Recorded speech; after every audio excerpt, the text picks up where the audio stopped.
열린우리당의 추억입니다. 이 선거 이후 전망 여러 얘기 나오는데 뭐 열린우리당까지 나왔다고 해서 되짚어 보겠습니다. 이해찬 대표가 그 말을 했잖아요. 그렇죠. 오늘 선대위 해단식 하는 자리에서 열린우리당의 아픔을 깊이 반성하자 이렇게 얘기를 했는데 뭐 앞에서도 말씀하셨지만 더불어시민당 우희종 대표의 윤석열 검찰총장 사퇴론이라든지 국가보안법 철폐 주장에 대해서도 신중을 기해달라 이렇게 얘기하는 상황이었다는 거죠. 네.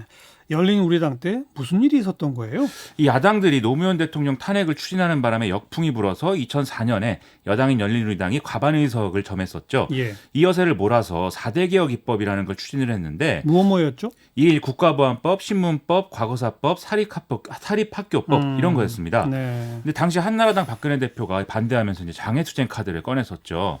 이래서 여야 협상은 잘 되지 않았고 여기다가 열린우리당의 내부 분열까지 겹쳐져서 지도부가 물러나고 뭐 지지율이 떨어지기 시작하고 이랬었는데 예. 이 여파로 2005년에 재보궐선거에서 여당이 패해서 과반이 상실이 됐고 그 다음에 이제 대통령의 대연정 발언이 나오면서 당내 혼란이 더 심화됐던 것이죠. 네. 그리고 2006년 지방선거에서 한나라당이 압승하면서 반격의 어떤 기틀이 마련이 됐고 2007년 대선 앞두고서는 사실상 열린우리당이 공중분해 수순으로 도입을 했었습니다. 그때랑 지금이랑을 비교할 만해요. 어때요? 이게 이제 여당이 단독으로 과반 이상의 의석을 점하고 있다. 이것은 당시하고 이제 공통점이라고 볼 수가 있겠습니다. 뭐 물론 그때보다 더 많은 의석을 가지고 있지만요. 나머지 짚어볼 요소가 이제 당내 분열의 가능성, 그리고 보수야당의 리더십, 그리고 당면 과제의 특성, 뭐 이런 것들인 건데요.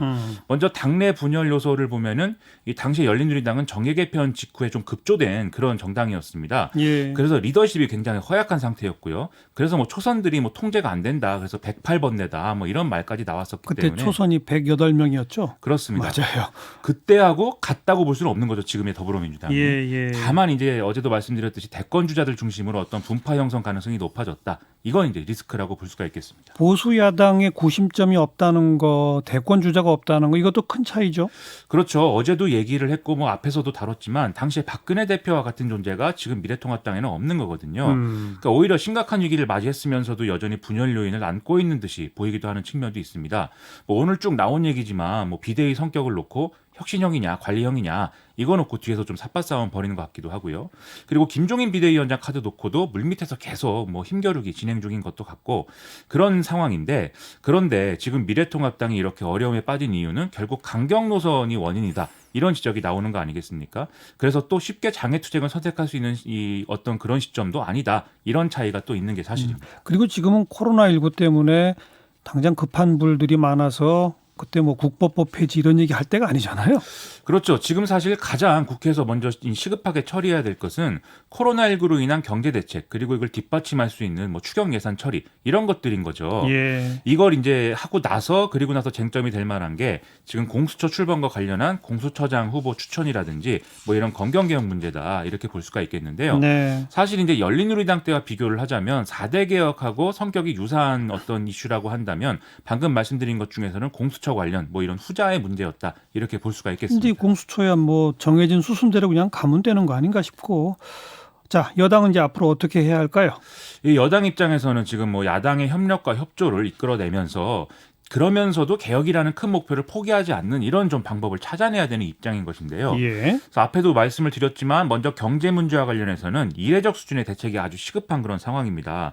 그래서 뭐 선거 과정에서도 뭐 논란이 됐지만 뭐 긴급재난지원금이라든지 그다음에 특히 이제 고용에 대한 어떤 비상한 대책이라든지 그리고 좀 소상공인 긴급대출이나 이런 점에서 사실 사각지대가 있다 이런 지적들이 많이 나오고 있지 않습니까? 네. 그래서 그걸 뭐 메꿀 수 있는 어떤 대책이라든지 이런 것들이 필요한 상황이거든요. 예. 그럼 이런 대책을 좀 정부 여당이 좀 비상한 수준에서 내놓는다고 한다면 야당이 여기에 좀 협조를 해줘야 되겠죠. 이런 걸 가지고 이제 뭐 반대한다든지 또는 지지층 결집을 목표로 해서 뭐 장애투쟁을 한다든지 그럴 경우에는 이제 발목 잡기라는 비판이 초래가 되지 않겠습니까? 아니 코로나 경제 대책 세우는 데는 야당이 반대할 수가 없어요. 그럼 같이 그렇죠. 할 겁니다. 그렇죠. 예. 기왕 이제 지금 리더십이 붕괴됐다고 한다면 이걸 계기로 해서 이제 야당도 합리적 리더십을 세워보는 쪽으로 그러니까요. 좀 가는 게 좋을 것 같습니다. 예. 그런데 앞서 말씀드린 공수처장 후보 추천 문제에 대해서는 좀 얘기가 다를 가능성도 좀 있을 것 같습니다. 왜요?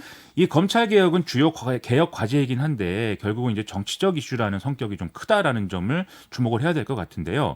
여당이 만약에 이런 문제를 좀 일방 처리하기 위해서는 이 명분이 좀 확고해야 된다는 것이죠. 지금 초미의 관심사가 이제 공수처장 후보 추천을 위해서 이제 그걸 어떻게 할 거냐 이런 문제도 있고 또 보수야당 중에서는 공수처법을 개정해야 된다 이런 주장을 하고 있는 사람도 있고 안철수 국민의당 대표도 뭐 그런 주장하고 있지 않습니까? 이런 여러 가지 문제가 사실 있는 건데 지난해 조국 전 장관 문제라든지 이런 걸 돌이켜 보면 특히 이 문제는 국민을 대상으로 한 충분한 설득 그리고 이것을 통한 대의 명분을 세우는 거 이런 것들이 좀 중요하다는 게 확인이 됐다고 볼 수가 있겠죠.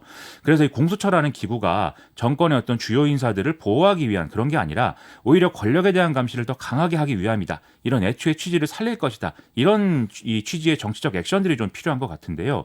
그런 점에서 보면 윤석열 검찰총장 거취 주장이라든지 이런 것들은 이 대목에서는 여당에게는 이제 부담일 수밖에 없다. 이런 말씀입니다. 네, 협치를 하되 성과도 내야 된다 이거잖아요. 그렇죠. 근데 그런 점에서 지금 좀 우려되는 게 뭐 앞서도 언급하신 위성 교섭 단체를 만들어야 된다 이런 주장입니다. 그래서 더불어시민당하고 미래한국당이 거의 이제 20석 가까이 확보한 이 부분이 있기 때문에 모당에서 이제 의원 거주기를 조금만 더 하면은 각자 이제 교섭 단체를 따로 만들 수가 있고 그러면 이제 국회 원구성 협상이라든지 공수처장 후보 추천위에 n분의 1로 들어가서 이제 좀 이득을 취할 수 있는 부분이기 때문에 유리하다. 이런 얘기인데 이거 아마 안 할 거예요. 저도 이제 그러길 바랍니다. 아니, 바라는 게 아니라 이미 예고했잖아요. 그러니까 미래한국당, 미래통합당에서 이런 꼼수를 두면 지금 더불어시민당도 그쪽 보고 하겠다는 거 아니에요. 그렇습니다. 거기서 그렇게 하면 우리도 만든다는 거잖아요. 그렇죠. 그럼 만들어봐야 실익이 없는데 그렇죠. 실익이 없는 욕 먹으면서 데다가 그걸 하겠어요? 그렇습니다. 거기다가 이제 만약에 그렇게 가면 또 극한투쟁 이렇게 갈 것이기 때문에 누구에게도 사실은 좋은 결말은 아닌 것이죠. 미래통합당이 지금 그 별도 교섭단체 추진할 힘도 없는 것 같고 그렇죠. 이 얘기는 빨리 좀 양쪽 다 통합시켜서 정리했으면 좋겠네요. 그래야 되겠습니다. 자, 김민아 기자 수고하셨어요. 고맙습니다.